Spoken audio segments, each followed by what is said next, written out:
Hello, everyone. Welcome to another episode of Prelude to Positivity. My name is Tommy Geraci. Today, my guest is an artist, a dancer, an instructor, a teacher, and one of the most positive souls that I've met, Mr. Julien Valme. How are you, Julien? Hi, I'm good. Tommy, thank you so much for having me. Thank you for taking some time to speak to us. So, the first thing I want to do is to acknowledge that this week is International Dance Day. So it's perfect that we're doing this week. And I don't think it'll come out next week, but that's okay. We'll still get it. And I Yeah. wanted to just tell people who don't know about Julien a little bit about you, like what you were like growing up. When did you know that you had this talent and passion for the arts and for dance, especially? Hi, I'm Julia. That's such a yeah. How do I go about this? I think I kind of came out the womb dancing. That's how my mom explains it.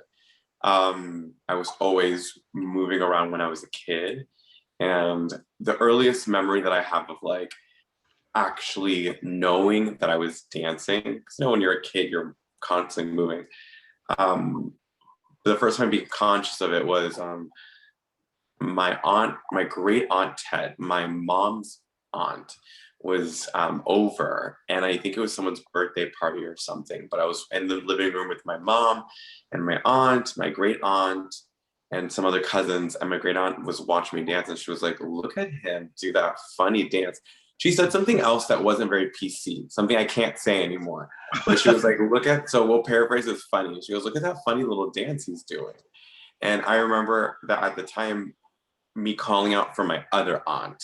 So not the one who was calling me dance funny, but my Auntie Gail, my mom's sister, and being like, "Look, Auntie Gail, look at me, look at me, look at me."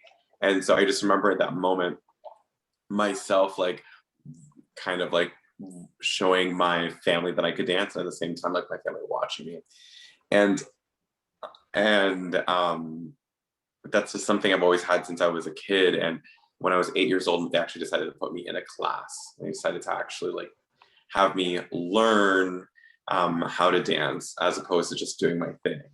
And that kind of just like transitioned to like every day. I loved it. I had the energy for it. It helped me learn focus a lot. I was I don't even like saying it like this, but a doctor told me I had ADHD. That's what I would say. A doctor told me I had ADHD.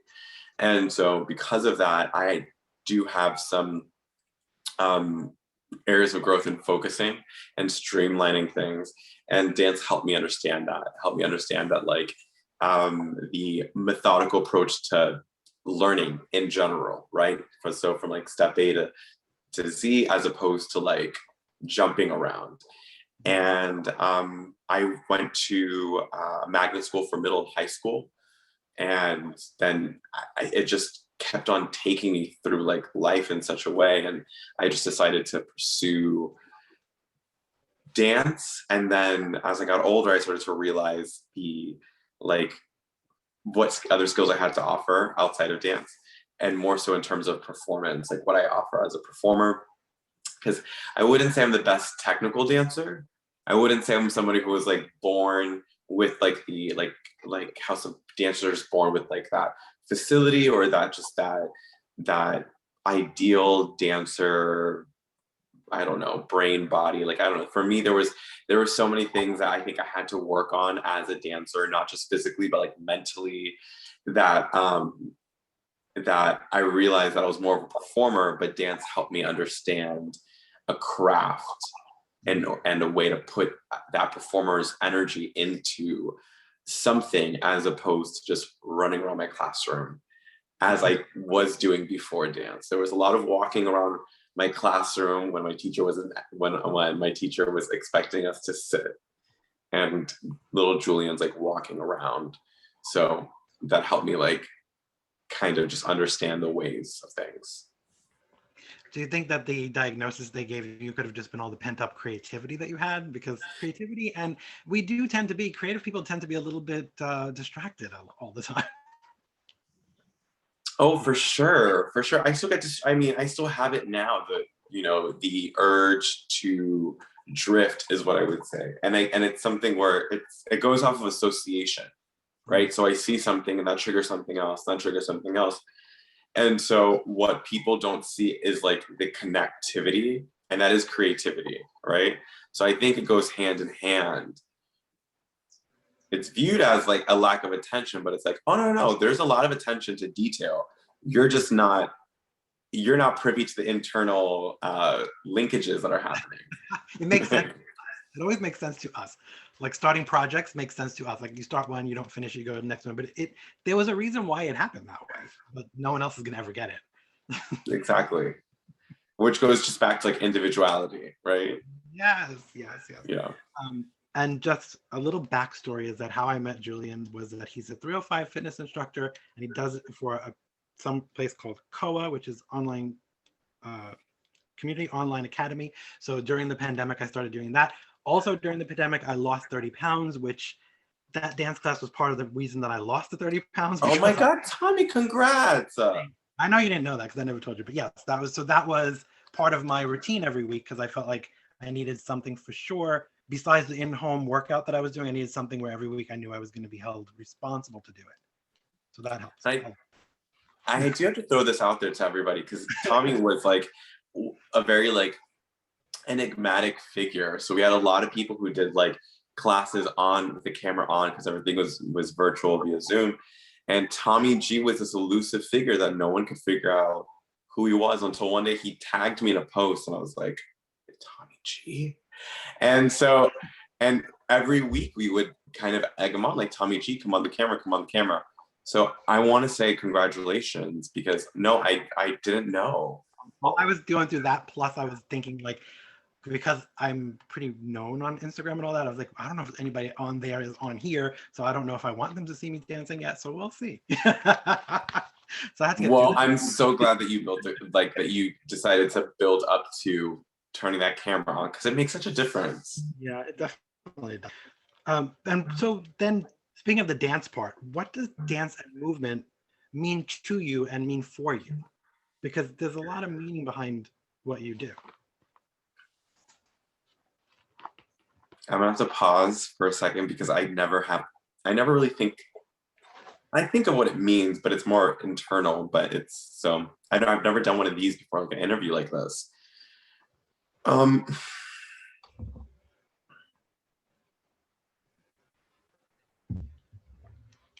I had somebody once describe dance to me as fleeting. And I thought that was so interesting.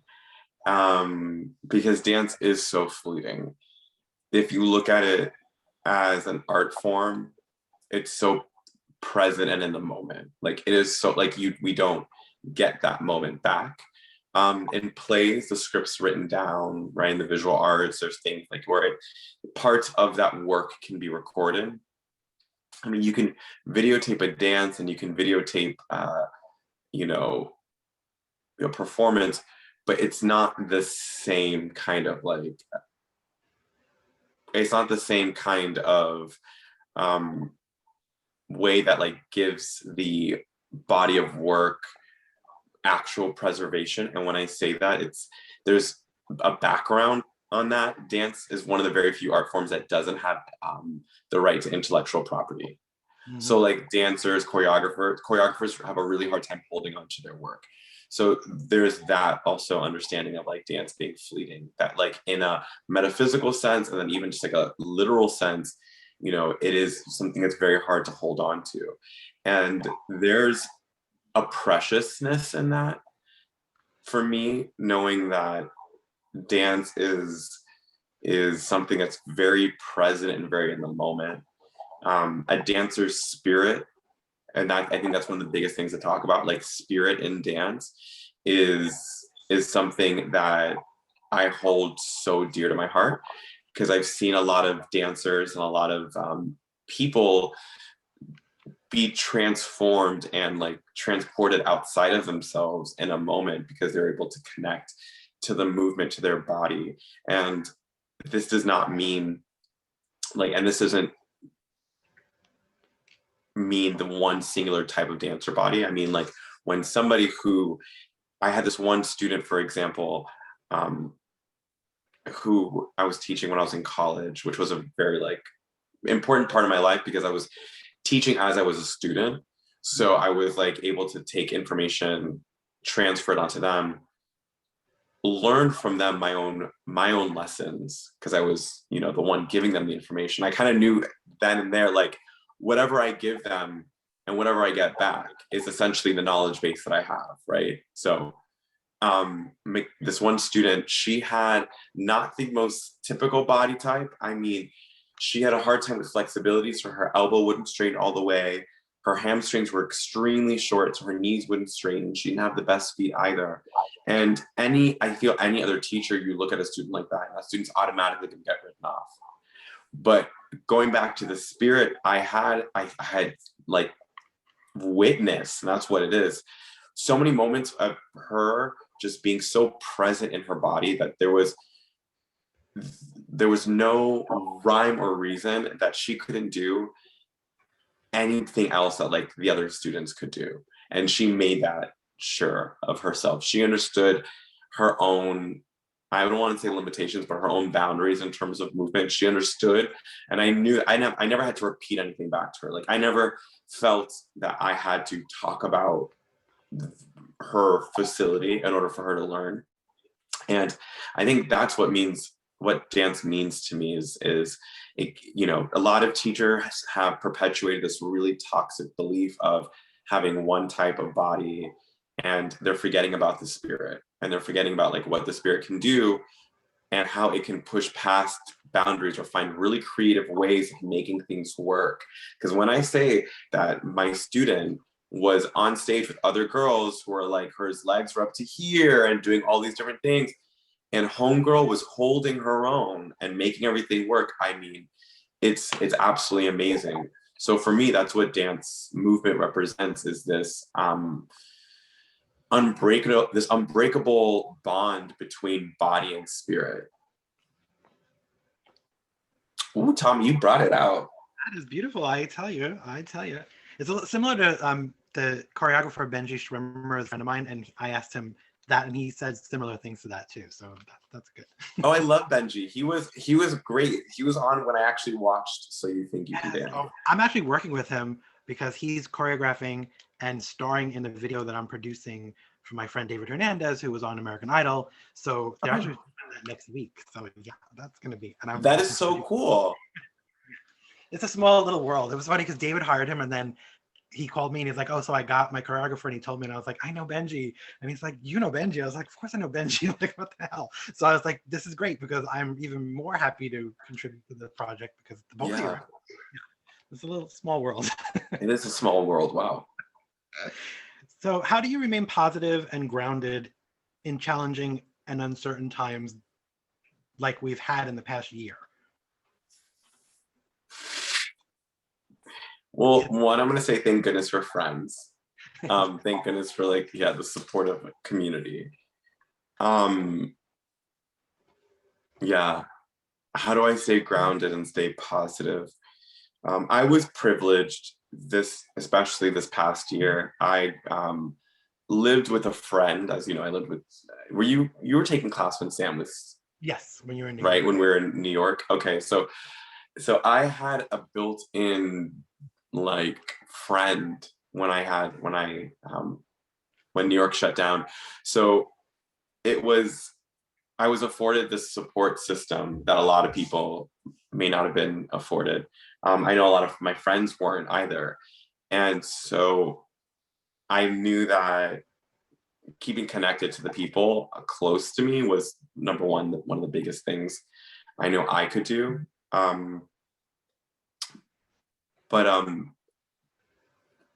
dance keeps me very grounded. Like dance is, I do it like when I wake up in the morning. A lot of my friends don't believe me. In college, no one believed that like before I even like started my day that I had like a mini jam out session. But I think I get that from like family. I think I get that from my parents for sure, who listened to music in the morning, and my mom was like dancing around in the morning. And another thing I do to keep grounded, and it's very important to me, is actually prayer.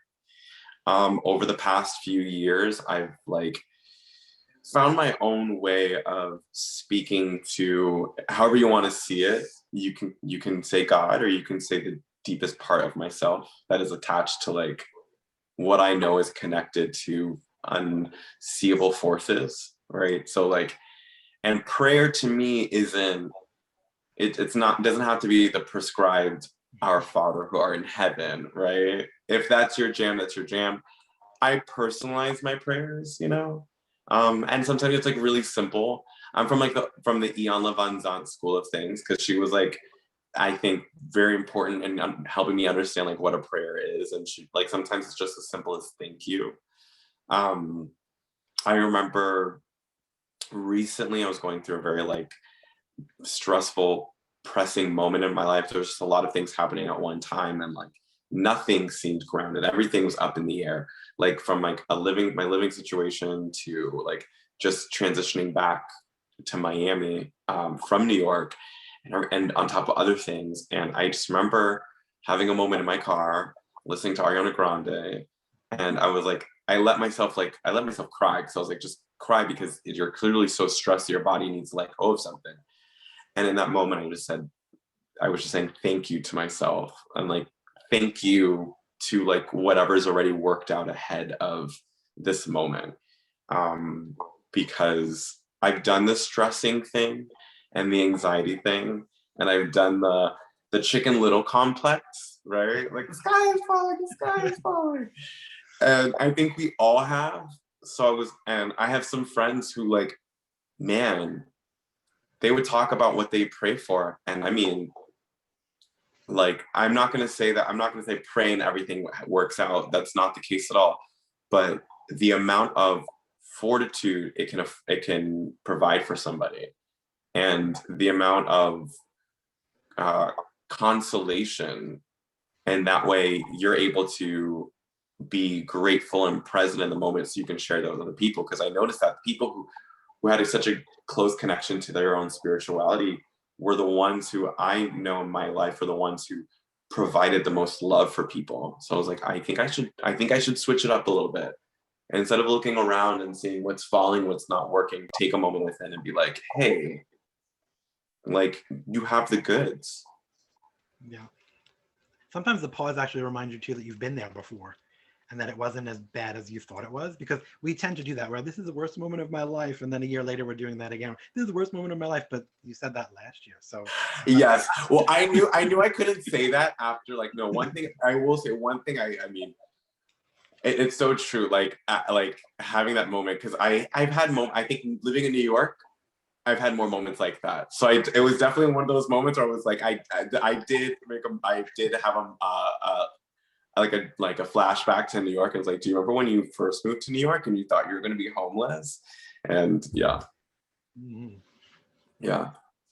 So with your dancing and your career and the artistic part of you, what's been the highlight of that pursuit so far for you? And I say so far because I'm sure there's more coming, but so far, what's been so far? Okay. That's interesting. I don't think of my career like that. Mm-hmm. I really don't. You think the Super Bowl was one? I know you were gonna say. I knew you were gonna say the Super Bowl, but that's funny because that's not actually. That's good. It's funny because that happened, and that was. I always say the Super Bowl wasn't about performing for the Super Bowl for me, or wasn't performing for the weekend. It was about two things. Number one, it was about life's magic, basically, because that came out of nowhere. Like I never in a million years thought I was going to do that. I do remember a year before, though, thinking about I did think about wanting to be in the Super Bowl at the previous one, because it was in Miami, in my hometown, with J-Lo, who is one of my favorite performers. And a lot of my friends were in the Super Bowl, and I had never, like, I thought about it and I was like, oh, I think when something seems a little bit more possible to you, you're like, oh, I think I kind of want to. So I never thought about it until that moment, but it was only one night where I was like, I want to be in the Super Bowl. And then I like kind of left it alone, because then the shutdown happened, like quarantine, and yeah. And so that was a moment in like, hey, life will present really random, amazing moments. And then the second thing that was really important about the Super Bowl was that for me personally, it was a cast full of men of color. Like we all looked like each other, or we all had semblances of like, you know, it was so huge, and all the dancers were so amazing. And then the choreographer herself was this Black woman, Charm LaDonna, and so it was like a whole just moment of, you know, of people of color, Black men coming together, dancing for, you know, this one moment, despite the NFL's own history. And to me, that's what that represented. But for me, my favorite moment, Tommy, you got to talk her, okay? You got to talk her. But my personal favorite moment,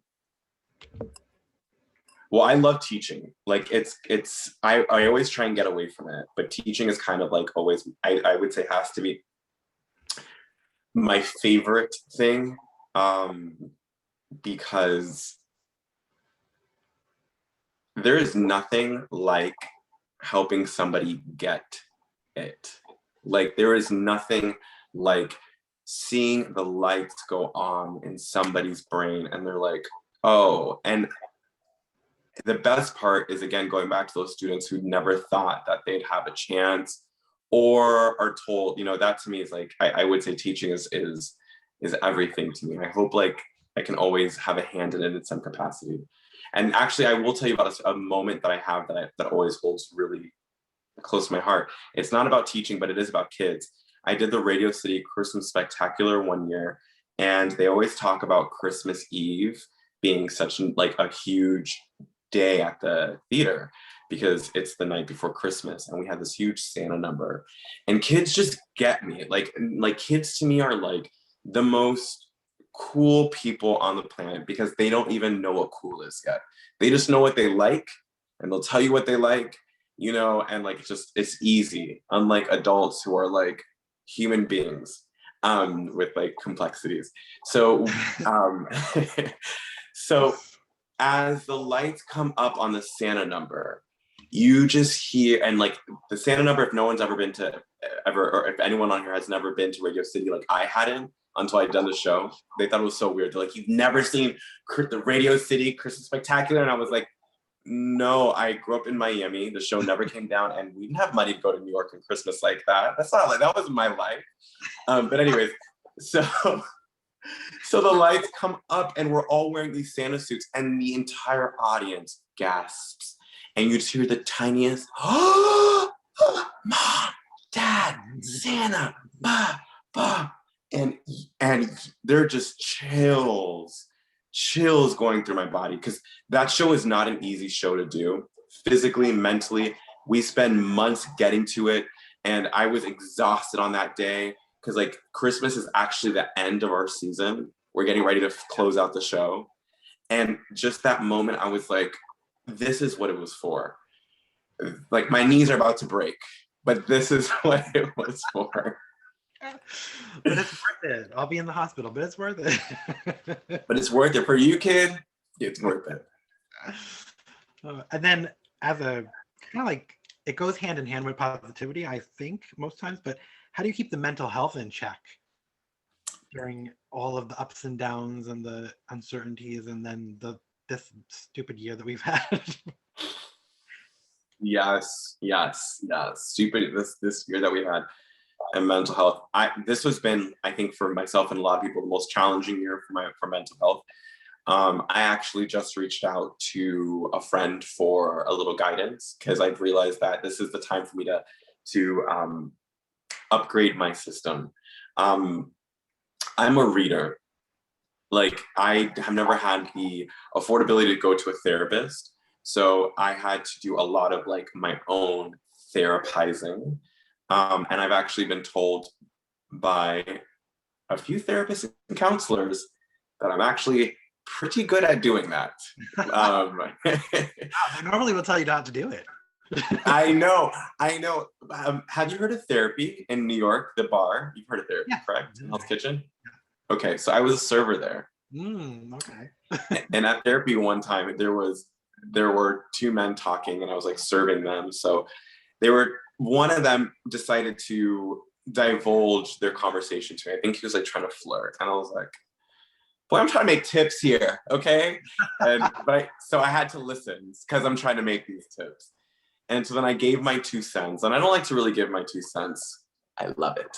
And so, you know, so I gave my 2 cents, and then the therapist was like, that's actually really good advice. And I didn't know he was a therapist at the time. He's like, that's actually really good. And I was like, really? He's like, yeah. He's like, you're objective at the same time, like very clear about like what you believe. And that's when his friend was like, yeah, he's a therapist. Like, you should listen to him. And so I'm like, okay, cool. And so that, and like other therapists that I've gone to talk to, there would always be a moment where it almost became like a conversation, which was good, but like it wasn't, I don't know. I'm kind of getting ahead of myself because I believe in therapy and that's not the question at all. But I forced myself to ask a lot of questions to myself.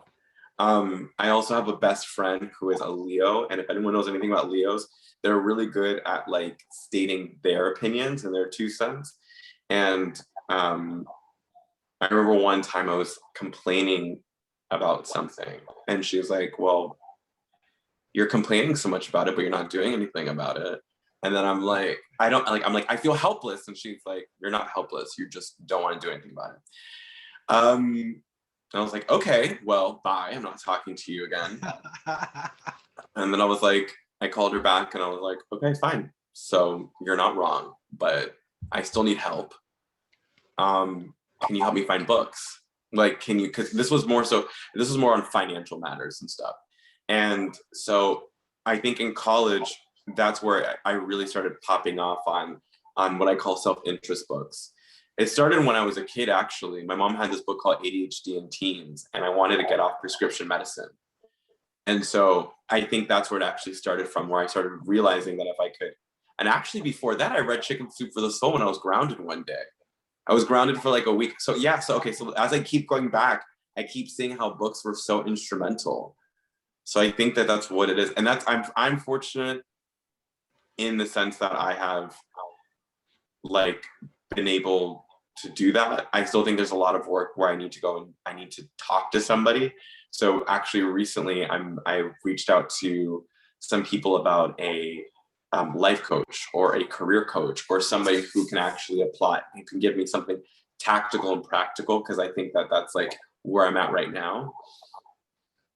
So that's what keeps me up in terms of like mental health, is like kind of like being able to recognize those patterns. And again, I'm fortunate enough to have like mirrors in the form of friends and family who are like, hey,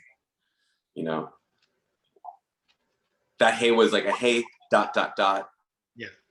Yeah, okay.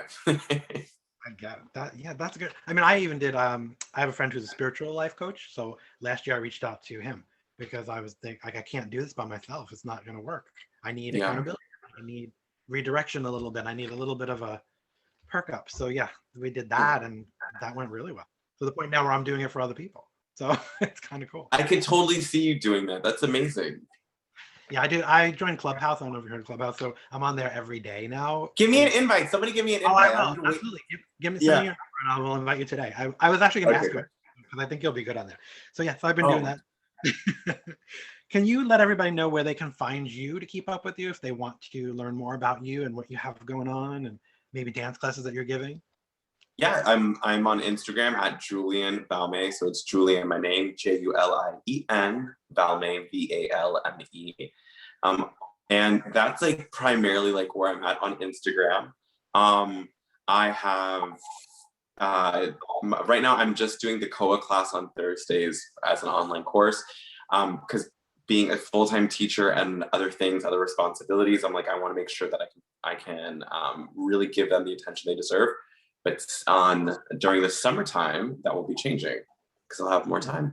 So please find me. Yeah. So what are you most passionate about with all the things that you do? Is it teaching? I would say yes. I would say it is teaching. I been doing it since I was a teenager, and it's been the one thing that has like been the most transformative thing in my life, I think personally. So it might be, and I say with some skepticism because like everyone has this idea of like what teaching is, and I really want and teachers have always been in a very, I mean, when you're a student, you look up to your teacher as like, oh my God, my teacher. But in society and in the world, teachers play a very diminutive role. And it's one of the most important things. It's kind of the most important thing is education. And so it's funny because now that I'm at the school system, it's not just about like teaching dance, because before it was about teaching dance. Like everything was about teaching dance. It didn't matter if it was like at a studio or what. I actually stayed away from the school system. I stayed so far away from the school system. And this year, now that I'm a teacher, I'm like thinking more so about like education policy in general, which is so interesting, because I'm like actually at my desk like, wait, this system sucks. Like, and I look at the students and I'm like, this sucks for you. Yeah. And then I look at my principal and I'm like, this has to suck for you too. Yeah, you're shaping lives, but you're not given the proper tools and the proper resources to shape them in the way you want to. Exactly. And everything goes down to like, you know, like today we were doing about teacher evaluations, and I'm looking and I'm like, number one, this really shouldn't even apply to this year because of the way that Miami-Dade County handled transitioning back into schools during the time of COVID. I think they were completely outside of their depths. And, you know, there's this like, we also don't have support in terms of the union. Like other states have like we have a union, but Florida is different because you don't have to be a part of the union to be in your position. And which is good because a lot of people don't want to necessarily pay union dues. But then when something like the pandemic happened where everyone was affected by it, the school system forced upon the schools reopening, or they would lose funding, and then teachers had to choose between their job or like, you know, and so it was really, really weird. So so the reason why I'm kind of going into this, because you asked what my passion is, and I'm like, and I always say teaching dance, but now I'm like, oh, it's turning into like this overarching thing, this bigger thing. That's cool. I think you learn as you go along, and you level up. So you're leveling up to the next thing. It's a Sailor Moon transformation. Have you seen Sailor Moon? Thank you. I was like, Tommy, have you seen Sailor Moon? Okay, good. So what would you call this chapter of your life if you were writing a book? Integration. Without a doubt, integration. It is taking all the lessons I've learned over the past, like since I graduated high school. Like I can't not acknowledge the fact that I'm teaching dance at a public high school, and how important the school system was for me, and how it helped, like how especially dance ushered me through the school system. And then coming back, I'm living with my family now. So there's like even coming back, literally coming back home with my siblings and stuff. And there's a lot of learning that's happening there. And just being back in Miami in general, and being back with even old employers, because, you know, I have connections with dance studios here and then in Florida in general. And the word integration continues to pop up in my head, where I'm reminding myself to pause if I'm feeling a moment of like stress or press or like whatever, you know, and remembering that like, okay, there was a moment in the past, like where I was here before, how best can I navigate, right? So even if it's like something as simple as a conflict in a personal relationship, right? Or a conflict with a student, something like that, like, and it's kind of amazing to me how like that's been proving itself every single day. It's like integration. It's not even the pop off yet. I'm waiting for the pop off, but right now it's like, Julien, sit still, bide your time, integrate. It'll come. It's leveling. You're leveling. That's I wonderful. appreciate that. So what is the most fulfilling part of what you do? I think you touched on it a little bit, but what's the most fulfilling part of all the things that you do? Yeah. Okay. So I talked a lot about as a teacher, so I'm going to stay away from that because the aha moment is like, I mentioned that is like the ish. As a performer though, because I'm a performer first and foremost, like teaching is something I have learned to do and something I'm learning to do. But performing is who I am from the jump. And something I learned about performers is that, and I learned this when I was younger, that I can want all the attention in the world, but if that attention isn't anchored or backed by something, then it's just going to be fool's gold. It's just going to be shiny and nice to look at, no worth to it. And so when I was a teenager, I remember when I was, especially when I was competing, because competing can be very vapid, but it also can be one of the most fulfilling moments in a dancer's life if they choose to compete. It's not all dance moms. It's not all Abby Lee, I promise. You can gain a lot of friends. And so I remember before I hit the stage, I told myself, like, inspire one person. Like, inspire one person. And that was always what I strive for. And that's what I continue to strive for. Whenever I'm dancing, whenever I occupy a space, is like, knowing that there is a dancer out there who needs, or a human being that needs that moment, who needs to be taken away out of their life, who needs to experience something different. So whether it's like, no matter what the performance that I'm doing, I'm there to provide something, even if it's something as silly as a laugh, even if it's something as like, even if it's just like some silly like little number and you just to give the energy up, or if it's like something a little more somber so that they can be a little more thoughtful, a little more pensive. But I think that that's something that for me motivates me and inspires me and keeps me working for more and like wanting to do more and wanting to be bigger and be better. Because as a storyteller, and I think that that's what performers are storytellers. As a storyteller, the most important thing is visibility. And I always like for people to know that they're seen. And I think as a performer, like, even if you don't see somebody in an audience, if you perform out to them, if your intention is out to them, we receive, because I'm an audience member, all right, I know what it's like to feel the abundance of somebody's energy. Like, you can't not feel it. You can't not feel that. Even if they're not pointing to you, you feel like they're pointing to you. You feel like it. You feel like you're seen. Yeah. It's happening for me in that moment.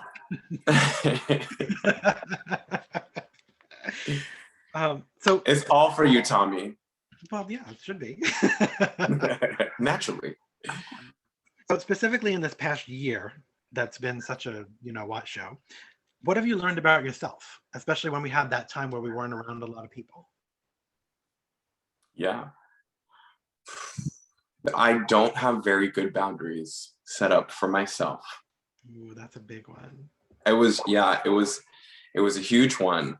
It was a huge one. I didn't realize how many people I allowed to, and I say, like, I have a lot of beautiful people in my life. I wouldn't walk around and say I have like the most toxic people in my life, or like if that's not the case, but I didn't set up boundaries for my life. So I was running into a lot of issues with people. So as I was growing into myself over the past year, because I spent so much time, as we all did, especially if you're in New York. Floridians, whole other story.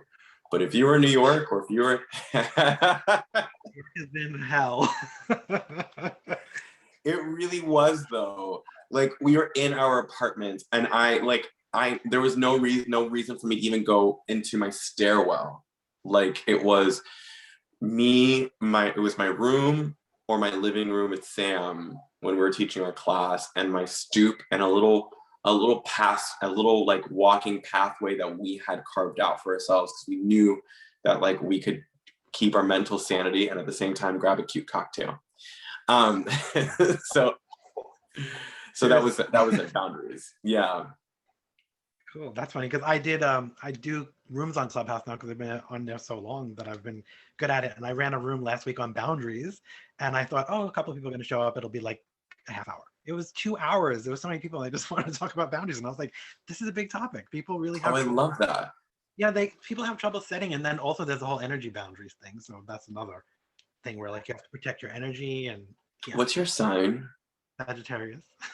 Oh my goodness, you are Sagittarius, aren't you? I think I was not gonna go for the Sag. I was gonna go for the Earth. No. You little fire sign. Okay. But I have all of it. I've been learning all of it, so it's been okay.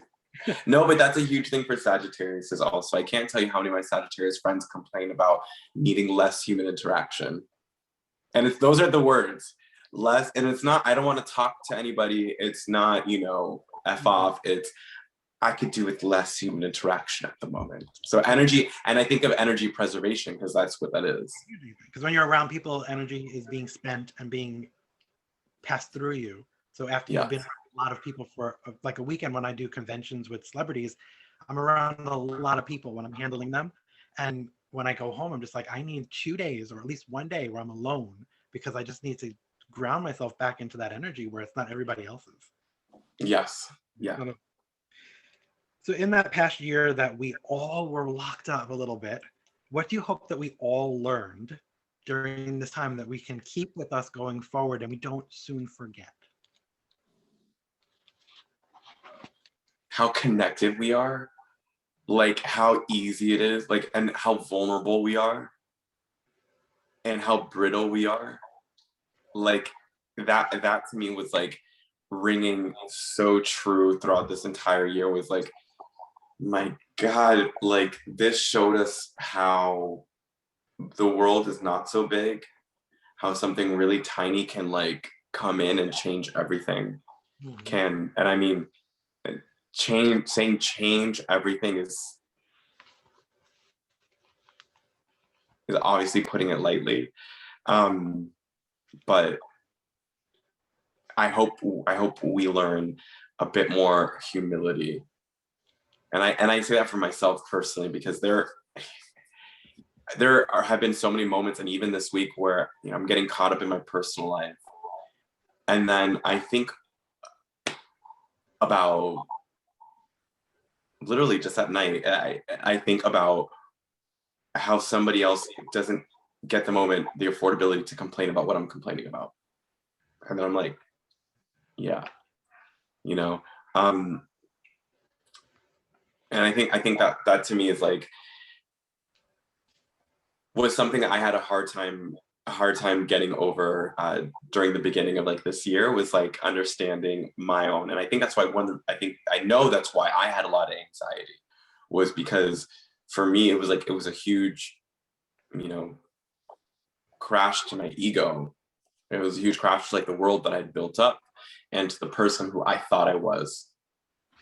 And like and when I say the person I thought I was, it's like it really challenges you to like be aware of who you are and like be aware of like your like where you stand in things. Like, are you somebody that goes with the group and understands that like you have to sacrifice this moment for the betterment of the populace, or are you going to take that selfish choice, risk it a little bit more, and say that it's natural selection, and have like the gall to say something like that?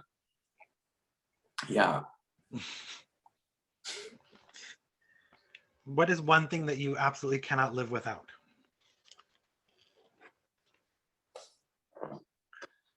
Water. Water. What is one thing you wish we could all live with? I wish we. I'm not gonna. Okay, so I wish we could live without the like feature. I wish we could. I think that's one. Like, yeah, like that's me. I like social media because I like interacting and I like seeing what people have out there. I also love a discovery page with half naked men. Sorry. Yeah. My Facebook's like that too now. It's like, what? You should know this Oh, person. He's half naked. Your Facebook is like that? Yes, all the suggestions of people I should know, they're all half naked men all the time. I love that. Mine are theater performers still waiting for Broadway. I.e. me. No, yeah. No, it's true though. And so what about you? What's one thing that you think that we should all live without? I actually changed my answer to this one as I interviewed people, because somebody floored me one day when they said that they wish we could all live without money.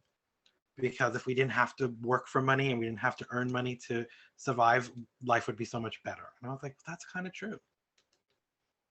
Money sucks.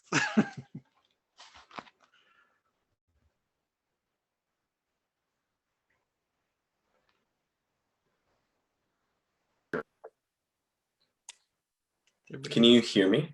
Yes, I can hear you. You're back. Right. Yeah. Okay, great. Yeah, awesome. They said money, and I was like, money, that's a deep one, because think about how we have to earn money and how we have to have money to get something. If we didn't have to do all that, life would be so much easier. It would be. It really would be. No, that's so true. I didn't even go there because like I felt like that's not even like, that's how I think trapped I am in that same way of thinking. That for me, I was like, ooh, like bed. Yeah, I'm over it at this point. Yeah, me too. Let me fix this. Yeah, I don't know, but I think it might be my Wi-Fi. That's okay. I can hear you though, so that's good. Okay. So, we were talking about social media. If you had to describe yourself in 3 hashtags, what 3 hashtags would you use to describe Julien?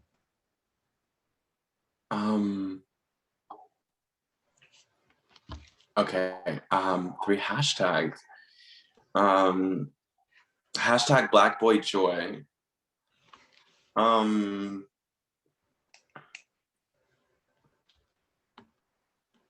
Hashtag Bitch Don't Kill My Vibe. And then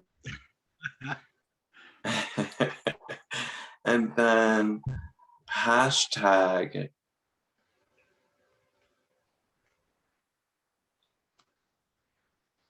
what are the hashtags that kids are doing? Hashtag blessed. Only because the fact that hashtag blessed even exists.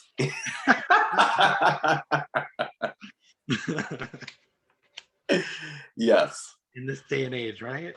It's yes. And oh my God, and my students, like, and I think that's also part of the funniest part about being a teacher is that like I'll see my students on social media. I have my account that's like, private and stuff like that. So like depending on who the student is, like I'll follow them. And to see all of them with hashtag blessed, like everything was, and it could be like the most mundane post ever. Hashtag blessed, hashtag blessed. And I'm like, okay. And I think that's just super random, just a random thought. The fact that we have to caption moments, I think is one of the most exhausting things. I was on a trip in Tulum for a bachelorette party, and I loved these girls that I was with. It was my best friend and her best friends. We all got along really great. Girl, when I tell you the amount of time they spent from place to place thinking about captions, I was like, oh my God. Oh, but yeah. So I just take all the photos and then later I look at them and go, whatever. Me and another girl were like the mom captioners because we're like, had a great time, love these, like just what I would consider to be like honest, like I had a great time in Tulum. I don't want to have to post a pic and be like, I'm out like a light. I don't know. And it's like a peace sign to the airport. I don't know. That's maybe I'm secretly jealous. Maybe that's what it is. But maybe it's not so secret. So do you do realize that like the COA community that you've created is different than the other communities that people have on COA, right? Like it's a little bit more personal, it's a little bit more connected, I think, energetically. So do you feel that as well, right? Because I feel like it's different than the other COA classes. Okay, so I haven't taken any other Koa classes, and I don't. But you feel, yeah, you don't realize. Charlie, Megan, I'm sorry. Yeah, I'm not usually able to. But I have been told this. And so I'm really happy to hear that. Do you purposely do it that way though? Like, do you ready yourself for that, or like some people prepare themselves energetically before they do something like that, before they're connecting with people? Is it an intention that you set to connect with these people for that hour? Yeah, it's an intention, and I also can't help it. Like, I can't, like, it is really a part of me as a person. When I first moved I'll give you an example. When I first moved to New York, one of my best friends, I've known her since I was in elementary school. She was like, I was visiting her apartment. I was staying with her for a little bit, and I started making friends with people in the building. And she's like, Julian, you've been here for 1 week and you're already making friends with people in the building. I don't know them. Like, and it's not a like, let me be popular kind of thing. I always had this trait in elementary, middle school. It never worked out for me when I was younger for some reason. But as I got older and I started to, like, hone in on, like, myself a little bit more, I realized that attention is a form of love. So, like, you don't have to say the words I love you for somebody to feel it. And so if you're able to give somebody that attention, if you're able to give somebody that moment, then they feel seen. And it to tie back to the beginning of the conversation about, like, individuality, that to me is, like, one of the most important things, is, like, being in a space and seeing, like, different people and being a part of that. That's why I don't do good with, like, gay bars. Like, if I go to, like, a actual, like, gay bar where there's all men, I get very, like, because it's all men. And I'm like, and you think, like, oh, but don't you just love that? I'm like, actually, I don't, because depending on the gay bar you go to, they're all the same type of gay man. Like, if you go to Rise on a Saturday, okay, they're all the, but my point being is, even in that, I have to go to, like, queer spots. I have to make sure that, like, that it's not just any one type of person. So it can't just be gay men. I need to have different genders. I need to have different cultural groups. I need to have, like, different perspectives, because I don't know about anybody else, but I know for me, it makes an experience. Like, it makes it. So for Koa, it's the same exact thing. It's like, come as you are. And, like, let's just, especially, like, because we were all inside of our apartments for so long during that time. So long. And, and it was so important for me to allow other people the same kind of, like, energy and space. And 305 is such a special class in that way. Like, it allows the instructors' personalities to open up. So it allows, like, the people taking class to open up. And yeah. Cool. So I want to thank you for taking time, because I know you're busy, and I enjoyed this a lot. So I hope you Thank you so much. That's fun. And we will talk again. I'll see you tomorrow, though, for class. So that's cool. Yes, I will see you tomorrow for class. If anybody's listening and wants to take class, I know this is going to be next week, but message me at Julien Valme, and I can help you. I can provide you with a link, like, with the guest spot in class. Cool. You can actually send a link too, and then I'll post it under this. Oh, perfect. So that's what we can do. Yes. Tommy, thank you so much. You're such a pleasure. I hope we get to do this again. Definitely. Thank you, everybody. I'll talk to you soon.